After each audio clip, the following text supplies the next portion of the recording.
प्रधानमंत्री ने बिहार के मधुबनी से राष्ट्रीय पंचायती राज दिवस के मौके पर देश की पंचायतों को क्या संबोधित कहा। पहलगाम हमले की साजिश रचने वालों को मिलेगी कल्पना से भी बड़ी सजा। राष्ट्रीय पंचायती राज दिवस के मौके पर पंचकुला में भी राज्य स्तरीय ग्राम उत्थान समारोह का हुआ आयोजन। मुख्यमंत्री ने ग्राम पंचायतों को बताया लोकतंत्र की बुनियाद, कहा उत्कृष्ट प्रदर्शन करने वाली पंचायतें होंगी सम्मानित। भारत ने पहलगाम आतंकी हमले के बाद पाकिस्तान के खिलाफ उठाए कड़े कदम। सिंधु जल समझौता रोका गया, अटारी एकीकृत सीमा चौकी बंद, पाकिस्तान के लिए वीजा की सेवा तत्काल प्रभाव से निलंबित।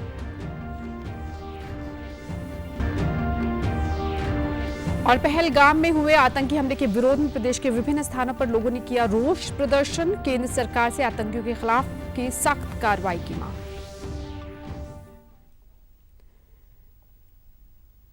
नमस्कार, मैं हूं राजेंद्र कौर। अब समाचार विस्तार से। प्रधानमंत्री नरेंद्र मोदी ने आज बिहार के मधुबनी से 13,480 करोड़ रुपए से ज्यादा की कई विकास परियोजनाओं का शुभारंभ किया और आधारशिला रखी। उन्होंने 870 करोड़ रुपए की लागत वाली रेल परियोजनाओं का उद्घाटन किया और 4 रेलगाड़ियों को झंडी दिखाई। प्रधानमंत्री ने जयनगर और पटना के बीच नमो भारत रैपिड रेल और सहरसा और मुंबई के लोकमान्य तिलक टर्मिनस के बीच अमृत भारत एक्सप्रेस को वीडियो कॉन्फ्रेंस के माध्यम से झंडी दिखाकर रवाना किया। यह देश में दूसरी नमो भारत रेलगाड़ी है। वहीं अमृत भारत की तीसरी रेल सेवा शुरू की जा रही है।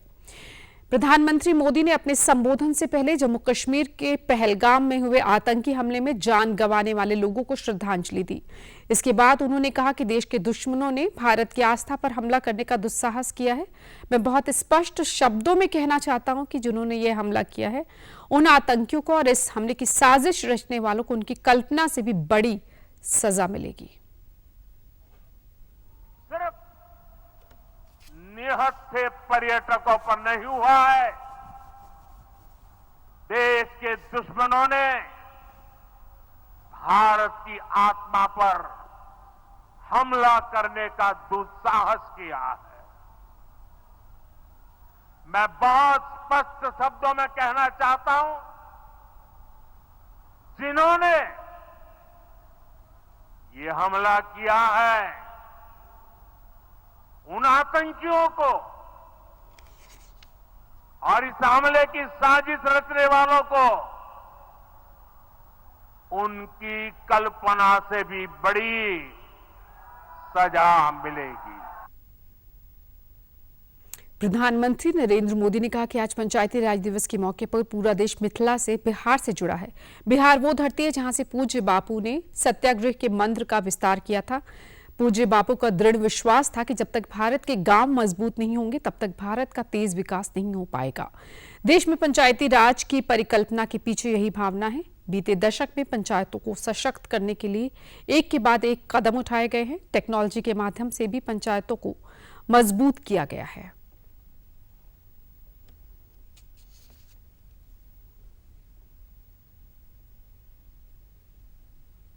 पंचायतों ने कैसे सामाजिक भागीदारी को सशक्त किया। लोकतंत्र ज्यादा से ज्यादा भागीदारी से ही समृद्ध होता है, सशक्त होता है। बिहार वो धरती है जहां से पूज्य बापू ने सत्याग्रह के मंत्र का विस्तार किया था। पूज्य बापू का दृढ़ विश्वास था कि जब तक भारत के गांव मजबूत नहीं होंगे तब तक भारत का तेज विकास नहीं हो पाएगा। उधर राष्ट्रीय पंचायती राज दिवस के मौके पर आज पंचकुला के ताऊ देवीलाल स्टेडियम में राज्य स्तरीय ग्राम उत्थान समारोह का आयोजन किया गया। इस दौरान पहलगाम हमले में जान गंवाने वाले लोगों को 2 मिनट का मौन रखकर श्रद्धांजलि दी गई। इस मौके पर मुख्यमंत्री नायब सिंह सैनी, पंचायत मंत्री कृष्णलाल पवार, विधानसभा अध्यक्ष हरविंदर कल्याण, कैबिनेट मंत्री श्याम सिंह राणा, महिपाल ठांडा, श्रुति चौधरी और रणवीर सिंह गंगवा भी मौजूद रहे। इस मौके पर मुख्यमंत्री ने ग्राम पंचायतों में लगभग 368 करोड़ रुपए के विकास कार्यों का उद्घाटन और शिलान्यास किया। मुख्यमंत्री ने अपने संबोधन में कहा कि देश की आत्मा गांव में बसती है और गांवों को सशक्त और आत्मनिर्भर बनाना हमारी जिम्मेदारी है। उन्होंने पंचायती राज संस्थाओं को लोकतंत्र की बुनियाद बताते हुए कहा कि राज्य में वैदिक काल से ही पंचायतों की गौरवशाली परंपरा रही है। मुख्यमंत्री ने कहा कि पंच को परमेश्वर का दर्जा दिया गया है और इसी भावना के साथ अपने दायित्व का निर्वहन करते हुए तेज गति से विकास करना है। इस मौके पर उन्होंने सरपंचों से अपने गांव को नशा मुक्त बनाने का संकल्प साथ लेकर जाने को कहा।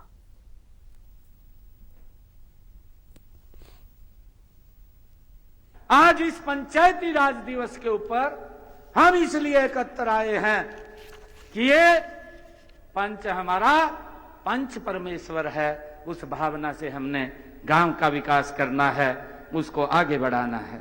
आप लोगों से आग्रह है कि हम इस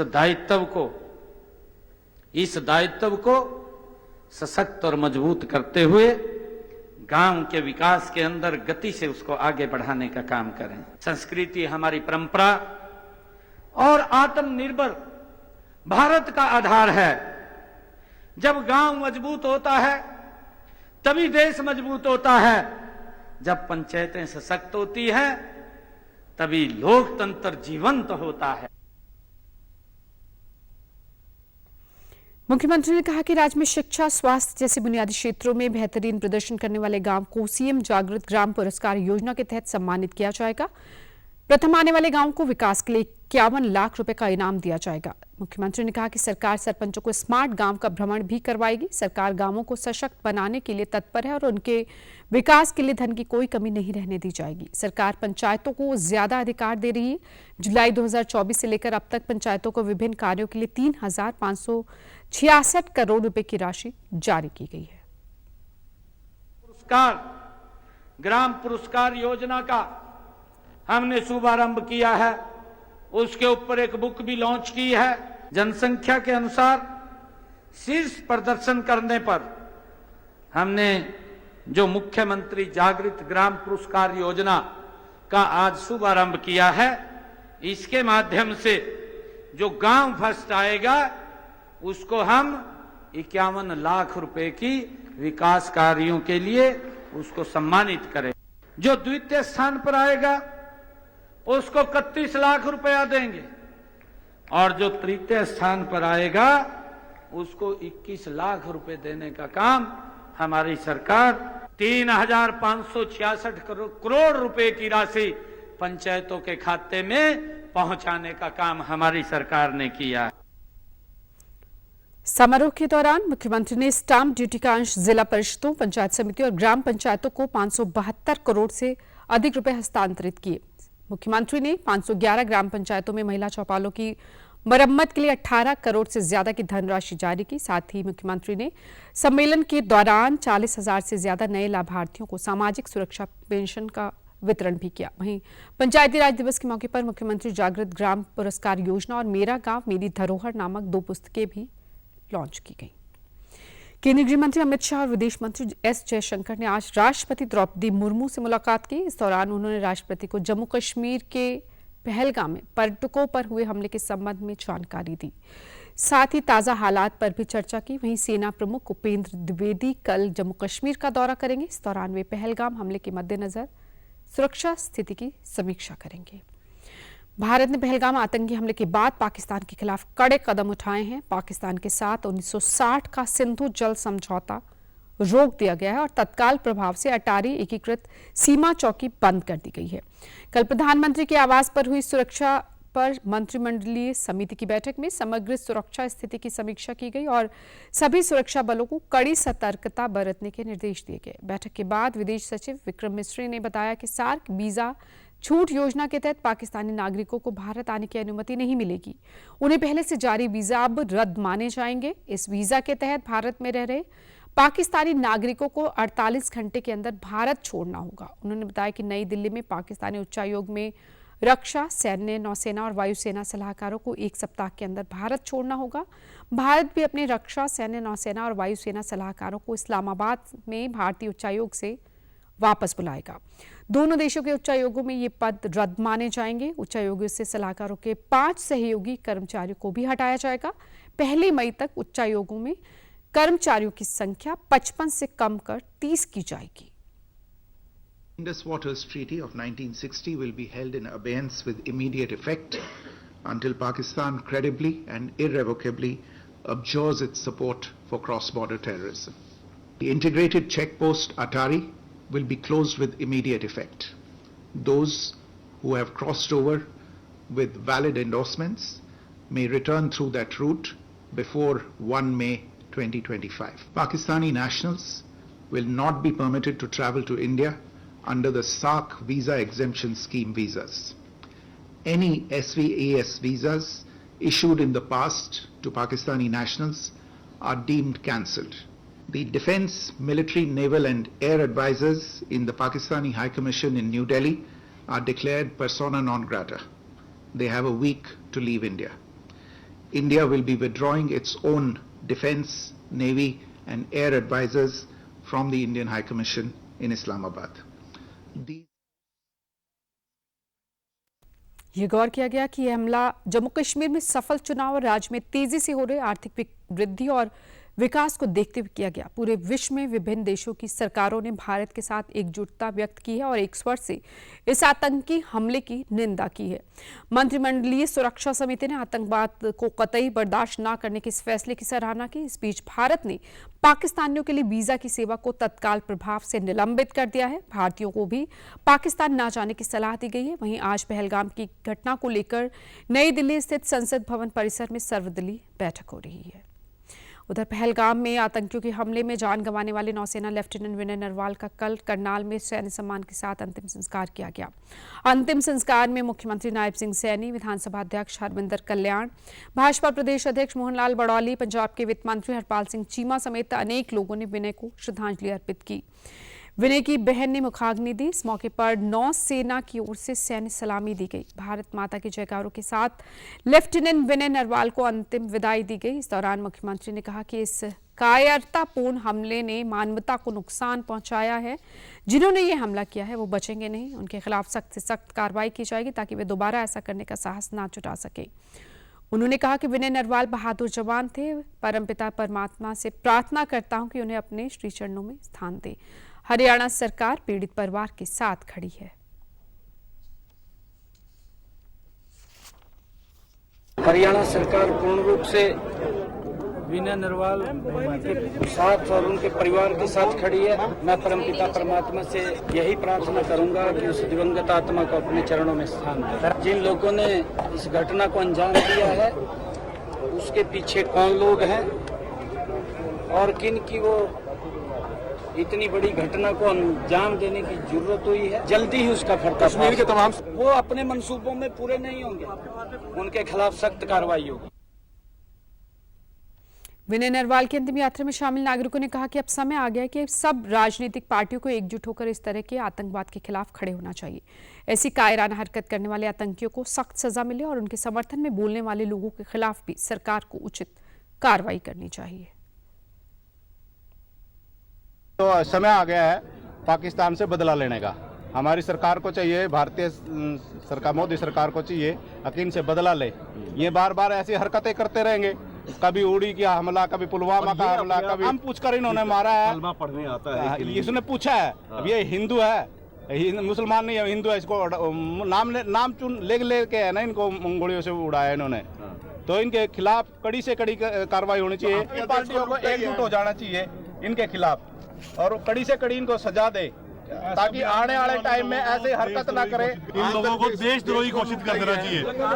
आज तक इस परिवार ने सिर्फ देश को लूटने का काम किया है। अब भारत सरकार को चाहिए कि इसका मुंह तोड़ जवाब दे पाकिस्तान को, जिनका नामो निशान मिटा दिया जाए नक्शे से, ताकि भविष्य में कभी ऐसा दोबारा ना हो, किसी परिवार को अपना नौजवान बच्चा ना खोना पड़े। केंद्रीय ऊर्जा मंत्री मनोहर लाल ने आज करनाल पहुंचकर पहलगाम हिंसा में जान गंवाने वाले लेफ्टिनेंट विनय नरवाल को श्रद्धांजलि अर्पित करते हुए परिजनों को सांत्वना दी। बाद में पत्रकारों से बात में उन्होंने कहा कि लेफ्टिनेंट विनय नरवाल की मौत बेहद दुखद है। इनके साथ ही 25 अन्य लोगों ने भी अपनी जान गंवाई। केंद्र ने पाकिस्तान के खिलाफ कई सख्त कदम उठाए हैं। रॉबर्ट वाड्रा के बयान पर केंद्रीय मंत्री ने कहा कि अगर इस प्रकार की बात हमारे देश के लोग और नेता करेंगे तो ये एक दुर्भाग्य की बात होगी। देश की सेवा के लिए लंबे समय तक उसने सेवा करनी थी, लेकिन जिस प्रकार की घिनौनी हरकत हुई है, आतंकवादियों ने की है, इसकी मैं निंदा करता हूं, घोर निंदा करता हूं। और साथ ही और जो 25 लोग उनके साथ मारे गए हैं, एक नागरिक नेपाल के भी हैं। मैं कल नेपाल में था, नेपाल के प्राइम मिनिस्टर को मिलकर के भी मैंने सांत्वना व्यक्त की। किसी प्रकार की कार्रवाई आतंकवाद को दबाने के लिए, इन घटनाओं का बदला लेने के लिए भारतवर्ष को जो करना होगा जरूर करेंगे। इस प्रकार से इस घटना को रंग दिया है, वो कम्युनल रंग देने की जो बात पाकिस्तान के लोग कर रहे हैं, टेररिस्ट कर रहे हैं, इसी प्रकार की कम्युनलिज्म की बात अगर हमारे लोग नेता जो करेंगे तो वो भी एक दुर्भाग्य की बात है। इसको नहीं करना चाहिए, समझना चाहिए। वैसे तो अब तक जो घटनाक्रम हुआ है उसको सब लोग समझ चुके होंगे। पहलगाम में पर्यटकों पर हुए आतंकी हमले के विरोध में आज भी प्रदेश भर में विभिन्न स्थानों पर रोष प्रदर्शन किए गए। रेवाड़ी जिले में पूर्व सैनिक कल्याण संगठन के बैनर तले सेवानिवृत्त सैनिकों के अतिरिक्त उपायुक्त को प्रधानमंत्री और राष्ट्रपति के नाम ज्ञापन सौंपा गया। सेवानिवृत्त मेजर जसवंत सिंह और सेना पदक विजेता अजीत सिंह ने कहा कि पहलगाम में निहत्थे लोगों की हत्या करना बेहद ही शर्मनाक हरकत है। केंद्र सरकार को पुलवामा की तरह ही पहलगाम की घटना का बदला लेना चाहिए। लंबे समय से वहां अमन चैन था, जिससे वहां लोगों को रोजगार भी मिलने लगा था, लेकिन आतंकियों को यह अच्छा नहीं लग रहा है, इसलिए इस शर्मनाक घटना को अंजाम दिया गया। तो पाकिस्तान ने हरकत की है, हम चाहते सरकार ज्यादा से ज्यादा उनके ऊपर अटैक करे और हम पूरे सैनिक सरकार के साथ दोबारा युद्ध में जाने के लिए बिना वेतन भत्ते के लिए तैयार है। सब कुछ देश के नौसावर करने के लिए तैयार है। सिर्फ पाकिस्तान के टुकड़े टुकड़े कर जाने के लिए हम तैयार हैं। आज का दिन हम यही निवेदन करते हैं कि ज्यादा से ज्यादा सरकार हमारे देश की आवाज के ऊपर ध्यान दे और पाकिस्तान पर सिर्फ अटैक करे। हमारी एक ही मांग है, तो हमारे निहत्थे जो पर्यटक मारे गए हैं उनका बदला भारत सरकार ले और उनको ऐसी कड़ी नीति से बदला ले कि वो याद रखे। और हम पूर्व सैनिक सभी दोबारा लड़ाई में जाने के लिए तैयार हैं, हमारे पास एक्सपीरियंस है। उधर पलवल में भी शहीद भगत सिंह युवा ब्रिगेड ने पहलगाम में मारे गए निर्दोष लोगों के विरोध में रोष प्रदर्शन किया और उन्हें श्रद्धांजलि दी। इस मौके पर सामाजिक संगठनों ने प्रतिनिधियों ने भारत माता का जय घोष किया और पाकिस्तान मुर्दाबाद के नारे लगाए। शहीद ब्रिगेड के युवा अध्यक्ष दीपक तेवतिया ने कहा कि देशवासियों को एकजुट होकर आतंकवाद के खिलाफ आवाज उठानी चाहिए। वहीं स्थानीय लोगों ने कहा कि आतंकवादियों ने निहत्थे नागरिकों की हत्या कर शर्मनाक कार्य किया है। देश के लोगों में इस घटना को लेकर आक्रोश है। सरकार से मांग है कि आतंकवाद के खिलाफ ठोस कार्रवाई की जाए। वहाँ पर मारे गए हैं, ये बहुत ही निंदनीय घटना की गई है। ये आतंकवादी किसी के सगे नहीं है। हमें इनकी गर्दन उतारनी चाहिए और इनका संपूर्ण विनाश पाकिस्तान का कर देना चाहिए। पूरे देश में उबाला मार रहा है, पूरे देश में आक्रोश है बहुत ज्यादा इस चीज का। अब हमें सर्जिकल स्ट्राइक नहीं चाहिए, अब हमें आर पार की लड़ाई चाहिए। मोदी जी ने कहा था 1 के बदले में 10, अब हमें 1 के बदले में 100 चाहिए और वो खुलेआम चाहिए। आज यहाँ आक्रोश प्रदर्शन है और उसका हम मोमबत्ती जलाकर उनको श्रद्धांजलि भी अर्पित कर रहे हैं, जो भी लोग वहाँ पर शहीद हुए हैं। और साथ साथ भारत सरकार से एक सीधा हमारा कथन है कि भारत सरकार इसके लिए कठोर एक कदम उठाए और उनके खिलाफ जितना आज हमारे यदि 26 गए हैं तो हमारे आतंकवादी कम से कम जो पाकिस्तान में है बिल्कुल कत्लेआम होना चाहिए उनका। उधर कैथल में विश्व हिंदू परिषद, बजरंग दल, आरएसएस, हिंदू संत समाज इत्यादि सामाजिक संगठनों और स्थानीय लोगों ने पहलगाम में पर्यटकों की हुई हत्या के विरोध में रोष प्रदर्शन किया और पाकिस्तान के खिलाफ नारेबाजी करते हुए आतंकवाद का पुतला जलाया। लोगों ने निर्दोष मृतकों की आत्मा की शांति के लिए कैंडल जलाकर प्रार्थना भी की। विभिन्न हिंदू संगठनों के स्थानीय नेताओं ने कहा कि पाकिस्तान में पलने वाले आतंकी संगठन ने पहलगाम में भारतीय पर्यटकों की हत्या की है। पाकिस्तानी आतंकियों की इस कायराना हरकत से पूरे देश की जनता में भारी रोष और गहरा दुख है। सरकार को इस घटना पर कड़ी कार्रवाई करके कड़ा सबक सिखाना चाहिए। साथ ही जम्मू कश्मीर में पर्यटकों की सुरक्षा के लिए स्थायी व्यवस्था की मांग करते हुए सभी धार्मिक स्थलों और यात्रियों की सुरक्षा के लिए राष्ट्रीय सुरक्षा नीति बनाने पर भी जोर दिया।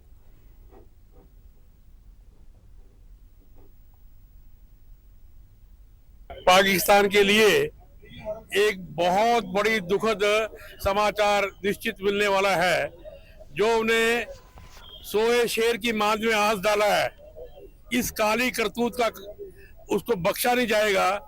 ऐसी कायरतापूर्ण कार्रवाई पाकिस्तान के द्वारा करना, निहत्थे सैलानियों को इस प्रकार से गोली चलाना और ज्यादातर उनका धर्म पूछकर, आईडी देखकर जिस प्रकार से क्रूरता से ऊपर गोली मारी गई, तो पाकिस्तान को, पूरी सेना को इसका बहुत बुरा अंजाम भुगतना पड़ेगा। देश की सरकार से अनुरोध है और मेरे देशवासियों से, सरकार कुछ करे ना करे, फिर हम लोगों को एकजुट होकर के कुछ ना कुछ निर्णय पे पहुंचना पड़ेगा, नहीं तो हम लोग ऐसे ही बांटे जाएंगे और काटे जाएंगे। अब कुछ कहने सुनने का समय नहीं रहा। बहुत कुछ कह लिया, आप भी देखते हो, आप मीडिया वाले, पहले भी बार बार हम लोग आए, प्रदर्शन किया, चले गए, कुछ भी समाधान नहीं हो रहा है। यहाँ अब बिल्कुल बहुत हद से पानी सर से जा चुका है। मिलिट्री की ड्रेस के अंदर कुछ आतंकवादी आए और उन्होंने चुन कर हिंदुओं को मारा है। ये बहुत जघन्य अपराध है। हम इसकी बहुत निंदा करते हैं और सरकार से निवेदन करते हैं कि इसको जो है ना फांसी दे, तख्ते पे टांग दे उनको। और इसी प्रकार से हमारे 26 मरे हैं, उनके 26,000 मरे तो हमारी आत्मा को शांति मिलेगी। वहीं मुख्यमंत्री नायब सिंह सैनी ने कल रेवाड़ी पहुंचकर शहीद लेफ्टिनेंट सिद्धार्थ यादव को श्रद्धांजलि दी और परिजनों को ढांढस बंधाया। मुख्यमंत्री ने कहा कि सिद्धार्थ यादव ने अपने प्राण न्यौछावर कर सैकड़ों लोगों की जान बचाई। उनका बलिदान सदैव युवाओं को देश सेवा के लिए प्रेरित करता रहेगा।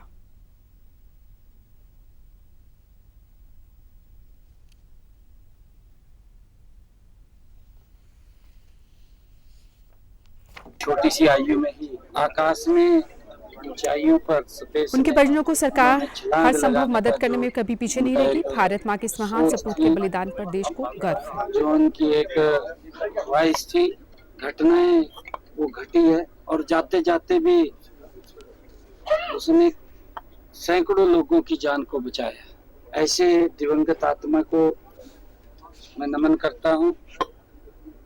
परिवार के बीच में आज आया था। परिवार को जो दुख हुआ है, मित्रों को, रिश्तेदारों को, मैं परमपिता परमात्मा से ये प्रार्थना करूंगा कि उस दुख को सहन करने की शक्ति दे।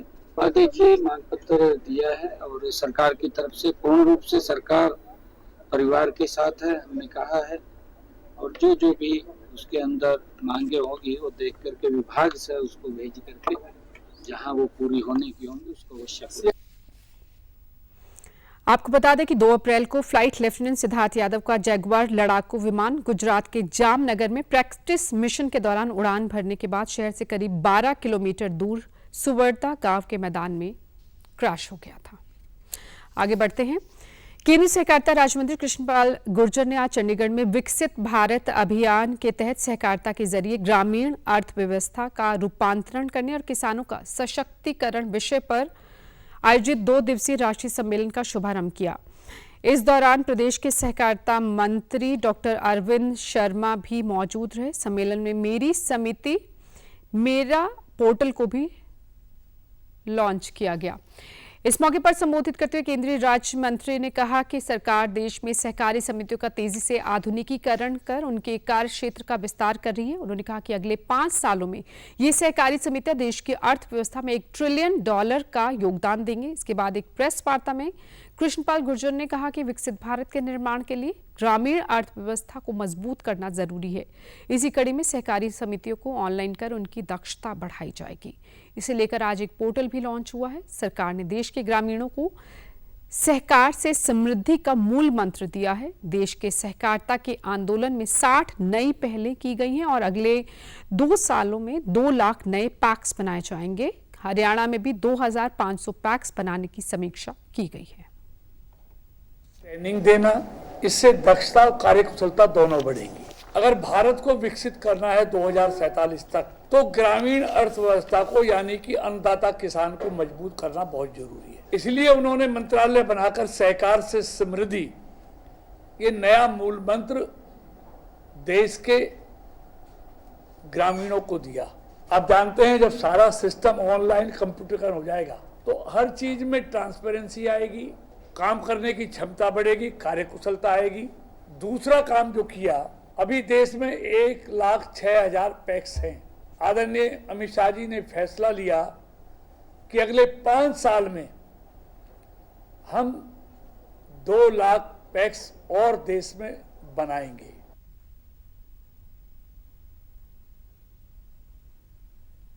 हरियाणा सरकार ने कर्मचारियों और पेंशन भोगियों के लिए महंगाई भत्ता और महंगाई राहत को 53% से बढ़ाकर 55% करने का फैसला लिया है। यह संशोधित दरें 1 जनवरी 2025 से प्रभावी होंगी। वित्त विभाग द्वारा जारी आदेश के अनुसार संशोधित महंगाई भत्ता और राहत अप्रैल 2025 के वेतन पेंशन के साथ दी जाएंगी। वहीं जनवरी 2025 से मार्च 2025 तक की अवधि के एरियर का भुगतान मई 2025 में किया जाएगा। वहीं हरियाणा में अब आगामी 30 अप्रैल को अक्षय तृतीया पर राजपत्रित अवकाश नहीं होगा। मानव संसाधन विभाग द्वारा जारी अधिसूचना में कहा गया है कि 26 दिसंबर 2024 को जारी अधिसूचना में आंशिक संशोधन करते हुए अक्षय तृतीया के उपलक्ष्य में घोषित राजपत्रित अवकाश को रद्द किया जाता है, क्योंकि यह अनजाने में लिखा गया था। आगे बढ़ते हैं। प्रदेश के स्वास्थ्य विभाग के अतिरिक्त मुख्य सचिव सुधीर राजपाल की अध्यक्षता में राज्य टास्क फोर्स की समीक्षा बैठक हुई। इस अवसर पर राज्य में लिंगानुपात में सुधार के लिए भविष्य में उठाए जाने वाले कदमों की समीक्षा की गई। एसटीएफ के संयोजक डॉक्टर वीरेंद्र यादव ने बताया कि नागरिक पंजीकरण प्रणाली पोर्टल के मुताबिक 22 अप्रैल 2025 तक राज्य का लिंगानुपात 911 है। पीसी और पीएनडीटी अधिनियम का उल्लंघन करने वाले सोनीपत के एक बीएमएस डॉक्टर का लाइसेंस रद्द कर दिया गया है। पिछले 1 महीने में राज्य में कुल 1500 एमटीपी केंद्रों में से 379 एमटीपी केंद्र बंद कर दिए गए हैं और 18 एमटीपी केंद्रों का पंजीकरण रद्द किया गया है। हरियाणा में एमटीपी किट की बिक्री में गिरावट आई है। उन्होंने बताया कि 700 से कम लिंगानुपात वाले गांव में 25 अप्रैल को संबंधित सामुदायिक स्वास्थ्य केंद्र के प्रभारी वरिष्ठ चिकित्सा अधिकारी विशेष बेटी बचाओ बेटी पढ़ाओ शिविर आयोजित करेंगे। में एक रिपोर्ट कलेक्ट करी गई जिसमें overall declining trend of MTP kits का जो एमटीपी किट्स की सेल का डिक्लाइनिंग ट्रेंड देखा गया, लेकिन सोनीपत जिले में एमटीपी किट्स के जो सेल था उसमें इंक्रीज देखा गया और इसी कारण से सोनीपत जिले के डीसीओ को माननीय एसएस महोदय ने शो कॉज नोटिस जारी किया। डीजीएचएस डॉक्टर कुलदीप के सजेशन के बाद एक हमने सभी उन गांवों को चिन्हित करने की कोशिश करी जिनका सेक्स रेशो एट बर्थ जो था वो 700 या उससे कम था। तो कुल मिला के 481 जो गांव हमने चिन्हित किए और जाने वाली 25 तारीख को एटलीस्ट ये कोशिश की जाएगी कि हर जिले में एक गांव या दो गांव में WCD डिपार्टमेंट के साथ मिलकर वहाँ के सिविल सर्जन एक स्पेशल अभियान इन जिलों में शुरुआत, इन गाँव में शुरुआत करें ताकि ग्रेटर नोएडा के अभिजीत सक्सेना के मुताबिक वो अपनी एनिमेशन फिल्म के जरिए लोगों तक कहानी पहुंचाना चाह रहे हैं जो लोगों को काफी पसंद आएगी। इसके साथ ही अभिजीत ने भारत में नवोन्मेषी सोच को बढ़ावा देने के लिए सरकार को धन्यवाद दिया।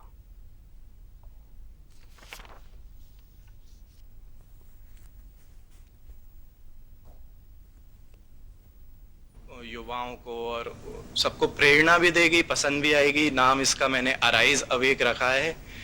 जैसा कि सबको मालूम है, उठो जागो और लक्ष्य प्राप्ति तक रुको ना, या arise awake, stop not till the goal is reached, इस तरह का स्वामी विवेकानंद जी ने हमें मंत्र दिया था और ये हमेशा ही यूथ को इंस्पायर करता है, प्रेरणा।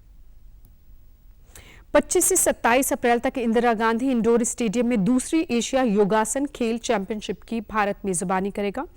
इस चैंपियनशिप का आयोजन योगासन खेल मंत्रालय और भारतीय खेल प्राधिकरण साई के खेल के माध्यम से किया जाएगा। इसमें 21 एशियाई देशों के कुल 170 खिलाड़ी और 40 तकनीकी खिलाड़ी और 30 टीम मैनेजर और कोच हिस्सा लेंगे। ये चैंपियनशिप 4 आयु वर्ग 10 से 18, 18 से 28, 28 से 35 और 35 से 45 वर्ष तक के वर्ग में आयोजित की जाएगी। योगासन भारत के अध्यक्ष उदित सेठ ने चैंपियनशिप के लिए थीम सॉन्ग और शुभंकर का अनावरण किया। चैंपियनशिप का पहला सत्र 2022 में थाईलैंड के बैंकॉक में हुआ था। युवाओं को जोड़ा जाए और उसके माध्यम से आज लाखों युवा तो भारत के और हजारों युवा अन्य जो हमारे एशियन खेल के 2 देश हैं वो जुड़े हैं। और उनके माध्यम से एक नया खेल आगे बढ़ रहा है और इस खेल के माध्यम से फिटनेस आगे बढ़ रही है, इसके माध्यम से एक एकाग्रता बढ़ रही है, लोगों के जीवन में स्वास्थ्य आ रहा है, जागरूकता आ रही है और प्रेम भी बढ़ रहा है। और हमारा थीम है वसुधैव कुटुंबकम, पूरा विश्व हमारा परिवार है। समाचारों में आज इतना ही, इजाजत दीजिए, नमस्कार।